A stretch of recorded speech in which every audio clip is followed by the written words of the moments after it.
It seems like you hate traditional Catholics. Are you more of a charismatic? First off, I have no problem with traditional Catholics. I have a problem with radical traditionalists who decide to deny the validity of the Pope or certain masses, or say that one certain thing is better than the other and claim that their personal magisterium is better than the actual magisterium. But I think that that's not even close to comparison to charismatic movements, which are literal cults. Radtrides are easy to have conversations with because most of their stuff is just, I'm mad about something and I think this is the only way that we should fix it, which is easy to just kind of write off as, okay, you think you're holier than the Pope. But charismatic movements start with love. They say, look, you're all welcome here. We're going to help you harness your true potential and the gifts of the Holy Spirit and connecting with God in a more powerful way that you can be called to come in and welcome into this loving family. I don't have problems with charismatic elements of the faith, like using gifts and fruits of the Holy Spirit. Very important. We should be attuned to that. Praise and worship music. Very good. We should use that in certain circumstances. My issue is when we have a hyper mysticism that delineates anyone with physical visual gifts of the Holy Spirit as better than those who do not, or who don't use their gifts of the Holy Spirit in a powerful and impressive way.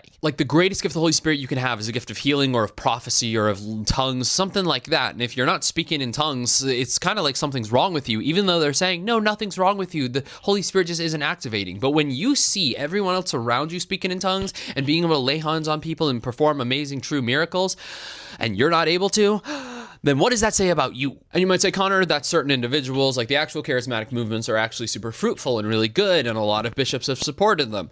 That very well may be true. But I was hired to shoot video a few years ago for the International Leadership Conference of the Catholic Charismatic Renewal. I met multiple of the leaders of the charismatic. These are names of people that you would absolutely recognize if you're in that circle of Catholicism, or even like people you would see speaking at conferences. One of them tried to baptize me in the Spirit outside of a Cracker Barrel. I'm telling you, I feel personally like it's kind of a cult.